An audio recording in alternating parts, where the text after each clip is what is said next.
Hello! Welcome back to part 2 of my Astrogust video series. If you missed part 1, I'll link it in the description. If you don't know what Astrogust is, it's a space-themed monthly art challenge hosted by Coco Arts a Lot on Instagram. I definitely recommend checking her out. Her art is amazing. I'm just gonna get straight into the video because I have a lot to say about this prompt. So this piece was for the prompt Night Night, and right off the bat I had a specific character in mind for this. He's from a very neglected story of mine. The most recently edited document from that story was from August of 2022. I could go into a full-blown ramble about my overabundance of works in progress, but maybe some other time. Anyway, about this character, he's a Riverian guardian. So basically, he protects the dreamland of Riveria from nightmares. At least that's the short version of the story. The story is more focused on internal conflicts rather than fighting the actual nightmares, but I don't really feel like getting into that right now. So I'm gonna be honest, this is the only fully finished drawing I have of this guy because I've been kind of intimidated to draw him. In the story, he's an aspiring character designer, so I figured, if he's into character design and he frequents a world where he has full reign over his appearance, then his Riverian design has to be really good. And of course, me being the beginner character designer that I am, I thought, I shouldn't even try to draw him yet. I'm not good enough. Which is pretty funny because that's the sort of mindset that is literally a hindrance to him within the story. Yeah. Can you tell that I give my OCs my own problems? Anyway, this prompt was the perfect motivation for me to get over that fear and to just draw him. Remember, friends, if you're unsure of if you'll succeed at something, do it anyway. If you don't like the result, you can always retry later when you're more experienced, but you can't gain experience if you never try in the first place. I'm mainly saying this to myself, but, you guys can learn from it too. Anyway, about the piece itself. I really struggled with a lot of elements of this piece, the main one being the cape. So initially the cape was off to the side, but then I realized that meant that either the frame couldn't be centered or there would be all this weird empty space on the left side. So I redrew it and came up with these, but I didn't like these because they covered up his shoe, and I really liked how that shoe turned out. Then I thought, okay, maybe I should just shorten the cape. But I didn't like that idea either because it gave me less canvas space for the cape, because initially I had a more grand idea for what I was going to do with this cape. After some more adjusting and with some very helpful insight from various art buddies, I finally came up with this.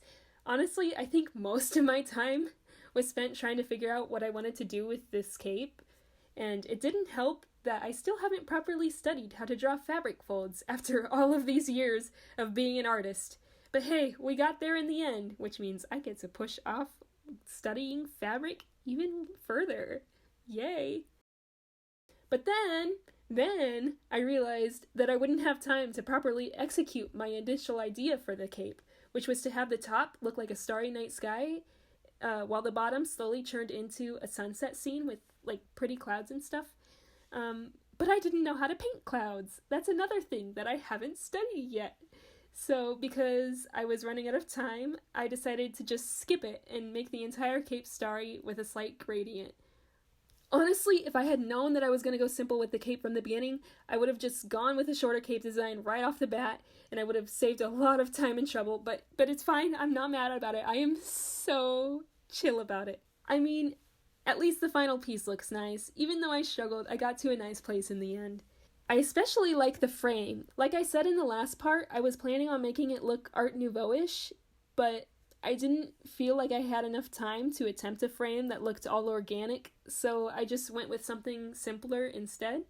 That's a common theme with these pieces. I end up limiting experimentation to save time, but that's okay because I still really like how the frame looked in the end. I think the stained glass look really suits this piece. It's very pretty, very dreamy. Also, I tried to make his armor look iridescent. I don't know if that actually reads, but I still like it because the colors are pretty. Also, I realized that this piece would look just as good if he was within the frame as opposed to in front of the frame, so I made two versions. Okay, actually I made more than 2 versions because I wasn't sure if I liked the purpley cape more or the bluey cape more. And then I also wasn't sure if I liked the lighter background or the darker background. So I made a bunch of versions of this piece, and yeah, it's nice having options, but now I'm more annoyed than anything because it makes organization a massive, massive pain. But yeah, here's the finished drawing. I like how it turned out. Yeah. Okay, so for the next set of sketches that I show you, I'm actually going to show you sketches from both prompts at the same time because I started working on the Moondance prompts, and then halfway through I did the Star Princess prompts, finished that, and then went back to Moondance. So I figured might as well just do it all in one go. So yeah, prompt 4 was Moondance. I have no idea who the artist of this sticker is. I just wanted to say that I did not draw that. So this was the first drawing of the day, if you can tell.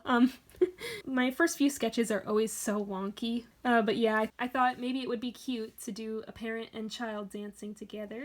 I honestly, looking back, I definitely want to try drawing this at some point because that's so cute. But yeah, I thought maybe have them dancing together and then there would be a moon in the background. For this thumbnail, my idea was maybe like they're inside of a spaceship and there's a big window behind them and the moon is framing them as they're dancing. Another idea was to have a parent and child astronaut dancing together, but I was still very, very bitter over how the last astronaut drawing turned out. I did not want to draw another astronaut, you guys. And then here I thought, okay, maybe I could do a couple dancing with a moon in the background, but I didn't draw the moon because this was more so I was focused on figuring out possible dancing poses rather than a full composition. Anyway, next page. Oh yeah, the last video, there was one specific note I wrote to myself that I wanted to censor, and I forgot to do that before I filmed the sketchbook tour, so I had to do that in editing instead of through a sticky note, and that was so annoying and so difficult. So this time I remembered to put sticky notes over the stuff I don't want you guys reading. It's nothing that's like, it's not like personal information or anything, it's just I mentioned the names of a few original characters that I want to gatekeep from you guys. I'm keeping them to myself, you're not allowed to know about them. This one I thought, okay, maybe have some aliens dancing on an alien planet and there would be moons in the background and they're on some sort of balcony or something. I don't know if you can see those 3 lines that vaguely suggest railing on a balcony. Here I thought, okay, if maybe they're dancing on the actual moon, so there's like low gravity, and it could be easy for one of the aliens to lift the other alien. I thought that was cute. Spoiler alert, that's the idea I went with. These poses were like me thinking of possibly drawing 2 of my original characters dancing. That's actually what this is. I wrote in my note that I kind of want to draw those 2 dancing. And then this note, I was just writing that maybe instead of drawing this couple dancing together, maybe the mom could be dancing with their baby. And then I thought, okay, maybe get all 3 of them dancing together. I guess you can't really tell in this pose, but it's a little, I guess it's not clear in either pose because it's very scribbly and loose, but like they're holding hands here, and then here they're holding their child, and they're all 3 dancing together. I thought that was really cute, and I really want to draw that at some point, but I didn't want to draw it for this specific art challenge because I want to keep that drawing to myself. Like I said earlier, I want to gatekeep those OCs from you guys. I don't want you guys knowing about them. They're mine. They're all mine. Here's where I started working on the Star Princess prompts. I thought maybe I would draw... This is Sonia. She's a character from that Riveria story I told you guys about in the night process video, but I decided against drawing her because she's not a princess, first of all. I mean, you guys wouldn't know that if I never said it, so, but also because I also decided not to draw her because I still don't know what her design would look like. I have no idea what I want her design has changed so much, and I barely draw her too, so like, the only reason I'm so willing to share information about this story with you guys is because I probably won't do anything with it. So, like, I don't really care if my passion for the story is tainted by the mere idea that people have perceived it. That's honestly how my brain works. Once people see my art or like see a specific character I've drawn, I stop caring about that character. So that's why I don't want you guys knowing about these characters, because they're special to me. But like, I don't care if you know about Sonya. I really don't care. That's a ramble. That's not relevant to Astrogust. Moving on, then I thought, it would be so much more fun to draw an alien character as a star princess rather than a human. I tried out different dresses. I definitely wanted something that like has like a focal point that's like a star motif, and then have like lines coming from it to sort of imitate a shooting star. I tried to do that with all of the dress concepts. Here are some other dress ideas. I still stand by this. It does look like a teen movie prom dress. I don't really remember what is going on here. Yeah, sometimes when I sketch things, it's like in the moment I know what information I'm trying to convey to myself, and then I forget it later on down the line. So I can't tell you what. I think it's like a wraparound sort of dress. Here I was just writing down possible traits, physical traits I could give her. This one I thought, okay, maybe make her look really alien, take away her ears and hair, just give her like a head with a unique shape, and then behind that there's a veil. Yeah. And here is like, this is like where I finally came up with a dress idea that I really liked, and this is what I ended up going with for the final piece. Here I kind of wanted to give her ear cuffs, but I have no idea how to draw them, but I think I figured it out in the final piece, but whatever. This one, I really like the idea of a veil going over the ears and creating that shape, but I was worried that it would kind of like distract from the main goal of the piece. But I definitely want to revisit this idea at some point, maybe draw an alien character with a veil over the ears. I think that's cool. Also, spoiler alert, there you go. There's what the final piece looks like, except you can't really see it very well because the light is reflecting off of it. Anyway, this was the last page of my Astrogust drawings. Just more figuring out dancing. Yeah, nothing exceptional. Yeah, sometimes drawings don't turn out very good, but hey, at least it conveys the concept that I wanted. It did its job. I have no idea what's going on with this sketch, and I didn't even know what it was going on at the time that I was drawing it. I remember as I was drawing, I was like, what am I doing right now, huh? But yeah, that's the final page. Okay, now for the process for Moondance. It's kind of funny? This is the piece that I had the lowest expectations for, and it ended up being my favorite out of all of them. I'm actually kind of kicking myself a little bit because I drew it on a lower resolution than all of the other pieces, and now I want a large print of it, but I can't do that without getting it printed on a low DPI or by enlarging it somehow, which Ibis Paint does have a really cool feature that allows you to do that, but it kind of makes textured brushes look a little funny, and I lined this with a textured brush, so yay for me. If I had known that it was going to end up being my favorite, I would have drawn it on a larger canvas, but I was expecting this piece to be a let's just get this out of the way sort of thing.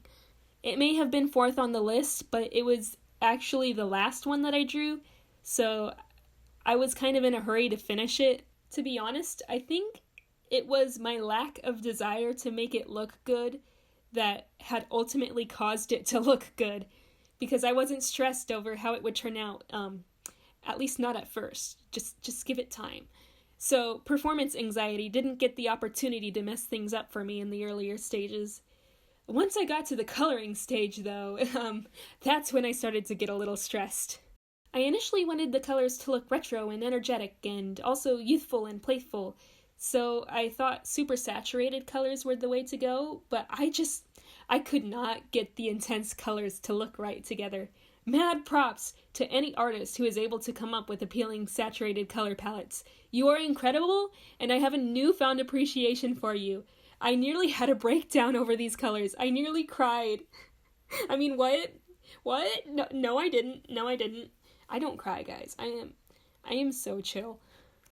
You actually don't see all the color combinations I tried out in this time lapse because I did some of them from my phone. But I eventually gave up on whatever vision was in my head and ended up with something that looked a lot pinker than I was expecting.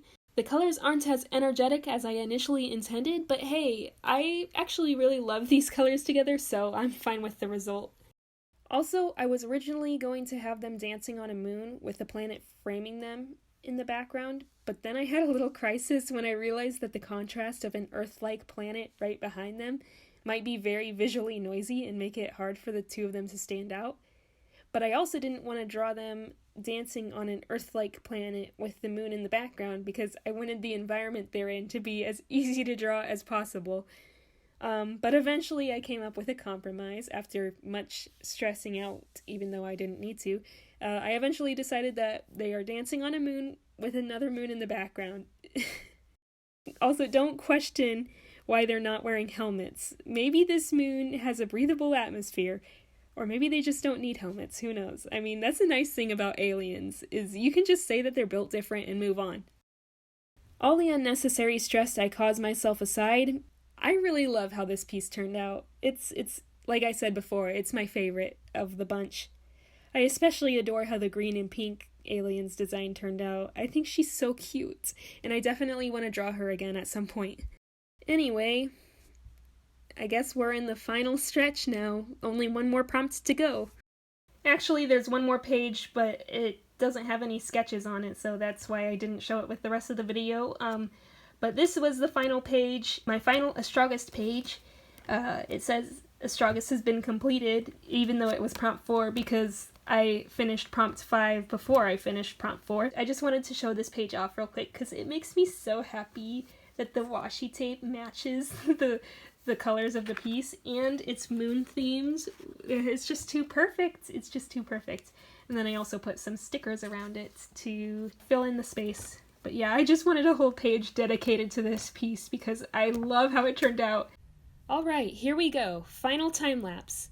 I actually don't have a whole lot to say about this one because it was fairly straightforward.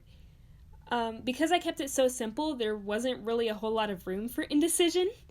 I was a little unsure about the colors and the jewelry, but other than that, what I started with in my brain is what I ended up with on the canvas. I did end up forgetting a few details though. I originally wanted her hair to look glowy, but that idea got forgotten somewhere in the process. And I was also initially going to make the sleeves and the sort of like cascading part of her dress, I don't know what you would call that. I wanted to make them look sheer, but once again, I completely forgot. Also, I really loved the way the original nose turned out in like the initial sketch, but somewhere during the refinement phase, I sort of went into autopilot and forgot to pay attention to keep the nose how it looked originally, and so it got lost in translation somewhere. I mean, it's not the end of the world. It's still a nice nose. It's just, there was something about the original that I really liked. I think I just liked how unique it was. You don't really see noses like that every day. It's really pretty. Anyway, I feel like I need to talk about the jewelry, at least real quick. I know if she's royalty, it makes sense for her to have a lot of intricate jewelry, but to be completely honest with you guys, I hate drawing jewelry. It's not fun for me, especially crowns. There's just so much going on, and I end up getting so frustrated when trying to get all the fine details to look symmetrical, and I did not feel like suffering that day, so I just made the crown as simple as I thought I could get away with. I think more abundant and detailed jewelry would have really suited her nicely, and part of me kind of wishes that I would have at least tried a little harder. But the struggle just didn't feel worth it to me. I did not want to draw any more jewelry than what I felt was absolutely necessary. But yeah, I can't really think of anything else to say about this piece, so I guess this is it. I guess I'm done. I think I've said everything I wanted to say about all of the 2024 Astrogust pieces. So yeah, I really hope you enjoyed these drawings. If there's a piece that you especially like, I do have them all available on my imprint shop. That's completely optional, of course. I don't expect anyone to buy anything. I just wanted you to know that it is an option. And don't forget to follow Coco Arts a lot, the creator of Astrogust, so that you can catch next year's prompt list. Thank you so much for watching. I really appreciate it, and I will see you in the next video, whenever that will be. Maybe I'll be able to get one more video in before the end of the year, who knows.